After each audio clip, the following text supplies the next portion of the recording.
Well, hello everyone, and today we're going to learn something about finding the critical path in the project. So let's just get a few terms out of the way very quickly. And we're going to start from activity. So a project is divided into activities. Like if a construction of house is divided into excavation, build the foundation, you get the plinth ready, start with waterproof. There would be some damp-proof course also. Then you go with the walls and so on and so forth.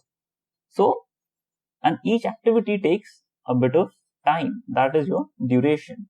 It could be days, it could be months, depending on your project, or it could be weeks, it could be anything. But that is your duration. And then there are predecessors. When I say that for activity C, A is the predecessor, I mean that activity C cannot start until and unless activity A is completed, which is represented here in this diagram. Activity C comes after activity A. It's very basic, really. Now, our terms critical path. Critical path is your longest path in the entire network. We are going to prepare this entire network from scratch also, so don't worry. So the path, let's say A, C, G and I, this is the path that is critical for us. Any activity on the critical path, let's say A, E, G, I is a critical path, any activity on it becomes your critical activity. If you delay a critical activity by even a single day, your entire project gets delayed by a single day. So critical activities are, as the name suggests, critical, and they should be completed as soon as possible. Now, there are two basic ways with which you can draw this network. One is AON and AOA, which is activity on node, and AON is activity on arrow. Well, I am using OpenOffice. I'm also new to it, but you get it. Okay, AON is activity on node and AOA is activity on arrow. Now, what is that? Let's go for AOA first. We know that A is our activity, B is also our activity. This 1, 2 and 3 that you see, these are called your nodes. So when you represent your activity on the arrow, this is called your activity on arrow. So it's actually exactly what it is. And if you look at this diagram here, we have our arrows, but we are describing we are placing our activity over the node. This form is known as activity on node. Activity on node is wide. I mean, I personally like it. I think it is down to your personal preference, but I like activity on node. It's very easy to relate different activities this way. There's no need for dummy activities and all that. So let's just make this network. Let's make this network real quick. We're going to make it in Paint because it took me a lot of time to get that done in OpenOffice. So activity A and B, they have no predecessors. So immediately I can say that A and B can start just like that. For activity C, activity A needs to be completed. So when I write C here, I know that activity C is affected by activity A. Only after once my activity A is completed, we are going to start working on activity C. Similarly, for activity D, only after B is completed are we going to start on D.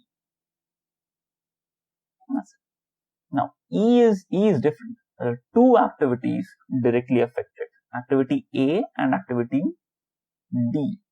For E, activity A is also going to affect it, and activity D is also going to affect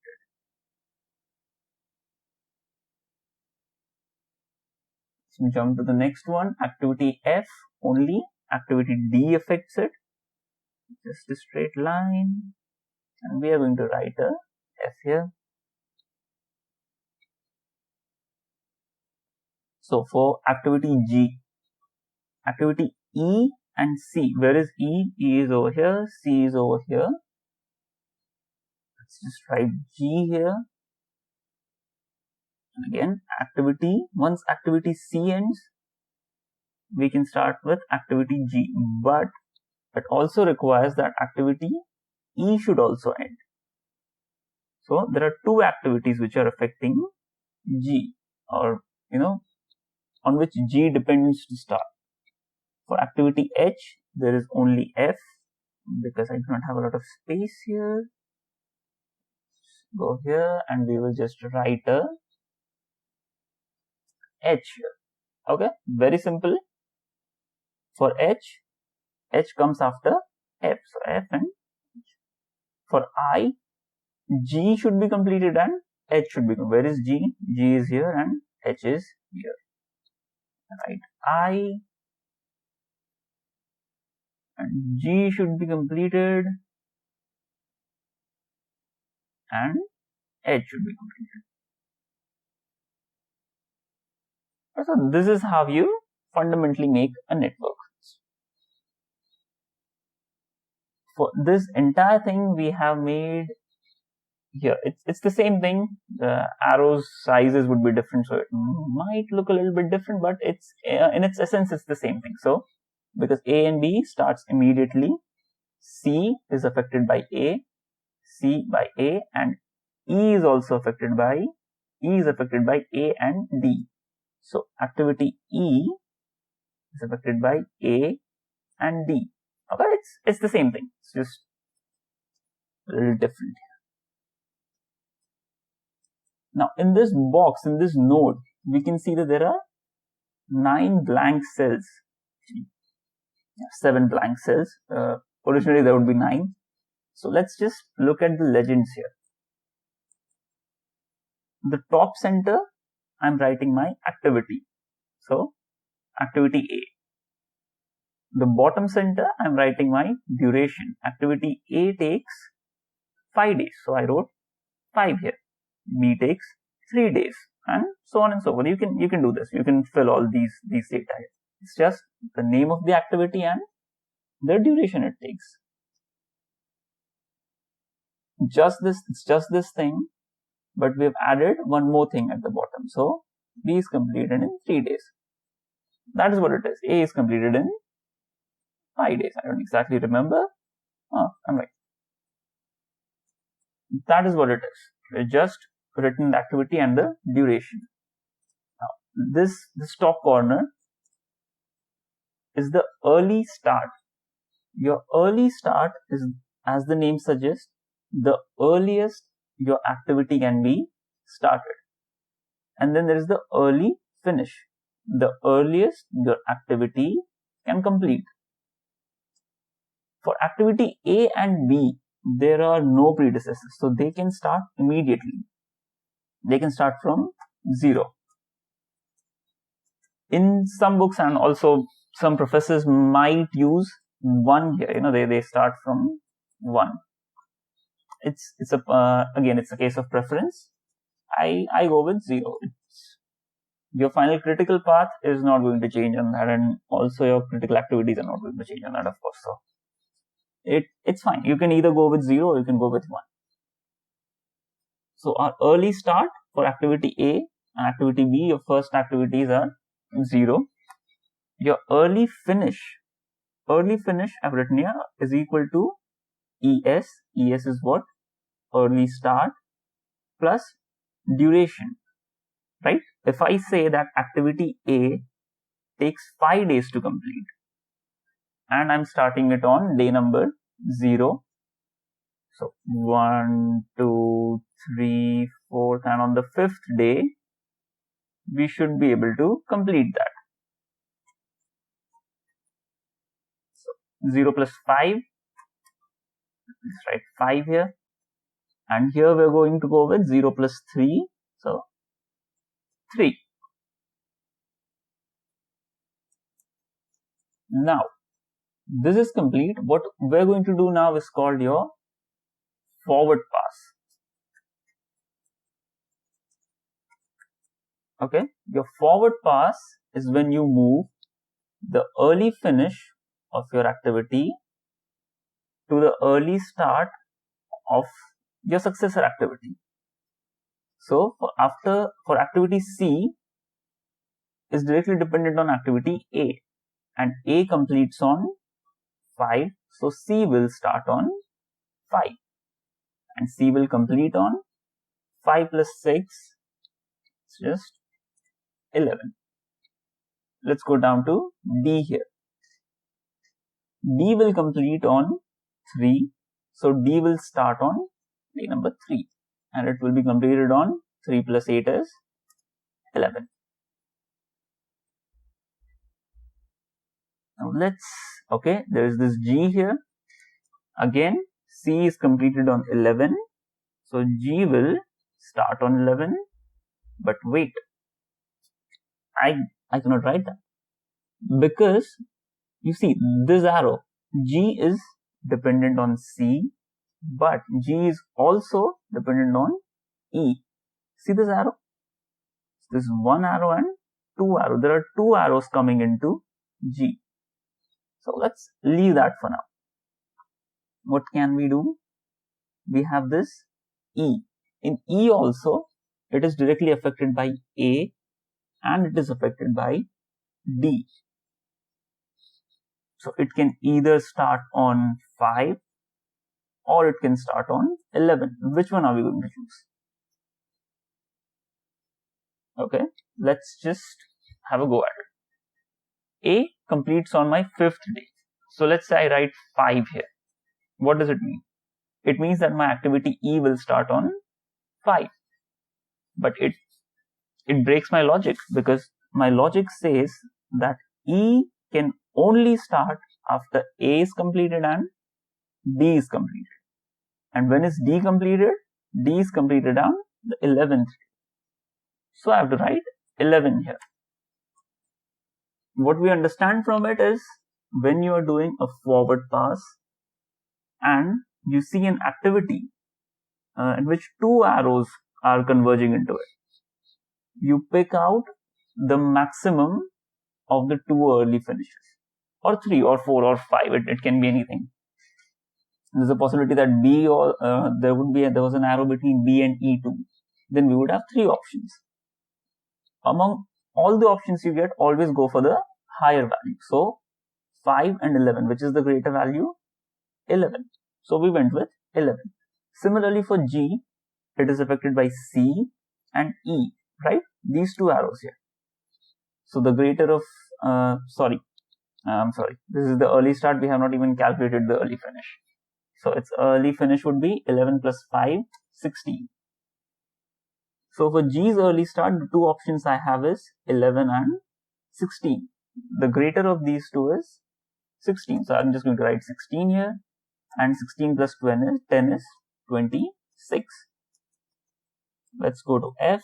F, only one activity is affecting it, so I can directly write 11 here. 11 plus 9 is 20. When I go to H also, only F is affecting it, so I can write 20 directly here. 20 plus 5 is 25.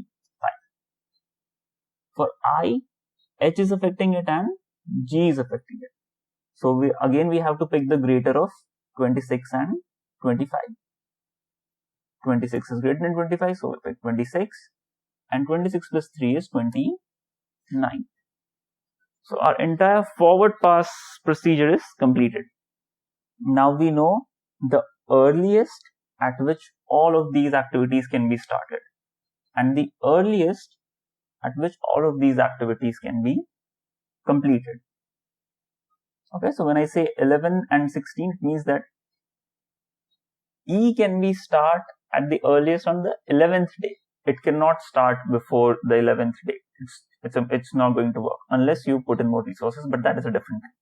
For right now, we're just going to think like this, that E cannot start before 11th day. That's it. So we have finished our topmost row. Yeah, this job is complete. Now for the late finish and late start, we're going to do a backward pass. And in this late finish and late start, one thing we have to make sure is the project should not be delayed. Okay, when I say that late finish, it doesn't mean completing an activity after this 29th day. This early finish that you get, that is what your project duration should be. So, as I said, we are going to do a backward pass. So, we are going to move from the opposite direction. In the forward pass, we went from here to here, from start to end, and now we're going to go from end to start.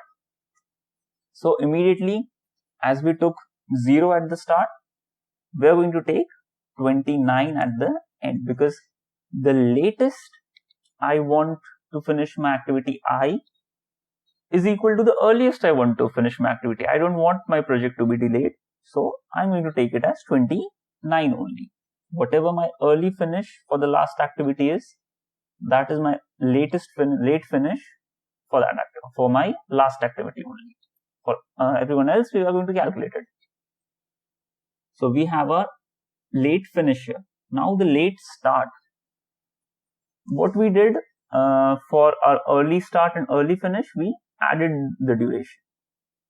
So for late start, we're just going to subtract the duration. So 29 minus 3 is 26. It makes sense, right? At the end of the day, it should make sense.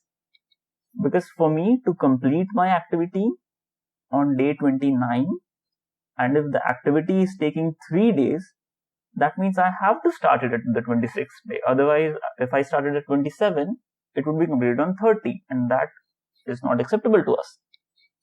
So let's just, as we went from start to end, now let's start a journey from end to start.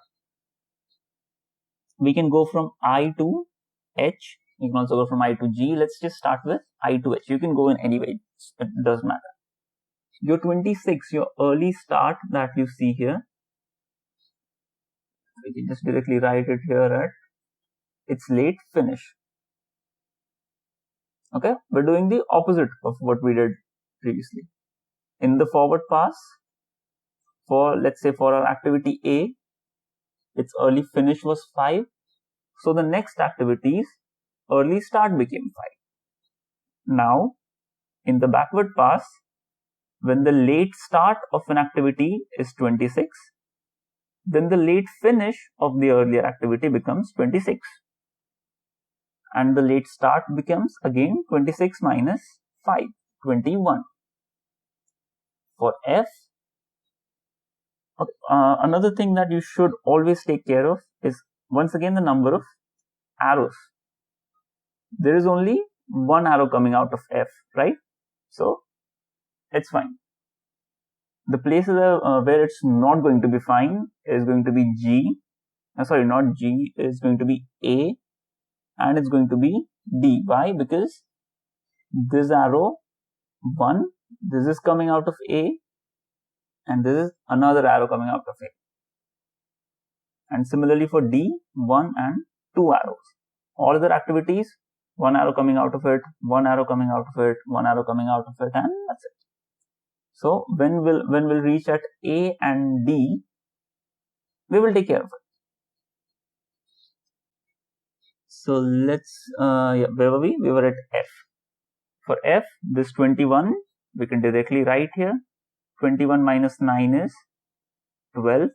For D, as I said, I cannot directly write 12 here because it would be affected by F and it would be affected by E. So let's go to G here. 26 was a late start, so for I, so 26 would be the late finish for G, and 26 minus 10 is 16. I can directly take this 16 at C, and 16 minus 6 is 10. I can also take this 16 here, and 16 minus 5 is 11. Now we can work for this A and D because both these values are filled. We have two possibilities here. First one is this 11 and second is this 12. Now in the forward pass, we took the greater value, right? We took the max value, and since everything is going opposite anyway, a lot of you might have guessed it, we're going to take the minimum value of the two for the backward pass. And again, think about it, it would make sense. So our two possibilities are 11 or 12. The lesser of the two value is 11. 11 minus 8 is 3. Again, only one arrow here, so I can directly take this 3 over here, and 3 minus 3 becomes 0. For A, I have two options. First is 10 and another one is 11. Smaller of the two, 10, and 10 minus 5 is 5. Nice. We have completed our top and bottom rows. Good. What does this tell us? This tells us that without delaying my project, I can start activity A on the 5th day.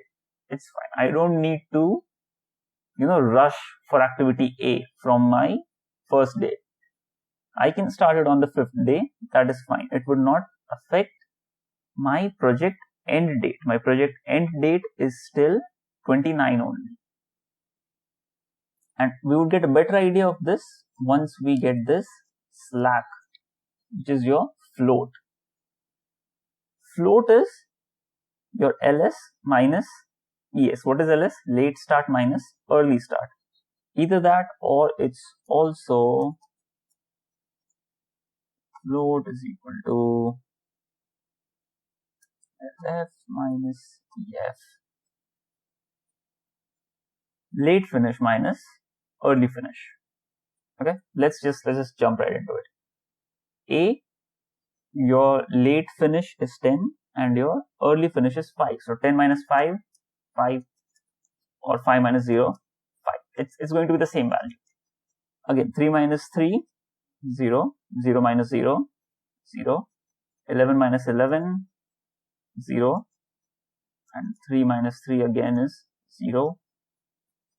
16 minus 11 is 5, 10 minus 5 again 5, and you keep on doing that. 6 minus 16, 0, 11 minus 11, 0, 1, this will be 1, 1, 1, 0, 0, 0, and 0.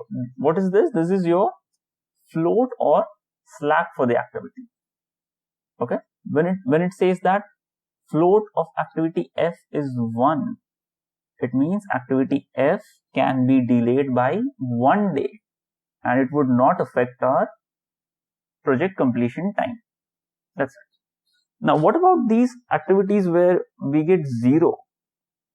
Let's just replace the statement with we used for F for D. I can delay activity D by 0 days and my project will complete on time. What it means is I cannot delay my activity D. Correct? If I delay activity D by even 1 day, it would delay my entire project. And that, if you remember, is what a critical activity is. So every activity where the float is 0, they become your critical activities. Let's just highlight the arrows. Okay, so first we're going to go for B. Then we have a activity D is 0, 0. Activity E has a float of 0. Activity G also has a float of 0. Then directly activity I has a float of 0. Just for the sake of it. So this is how you identify your critical path of a project. And well, that was it. So hope you guys learned something, and maybe I will also do a video on activity on Arrow. So see you around. Thank you.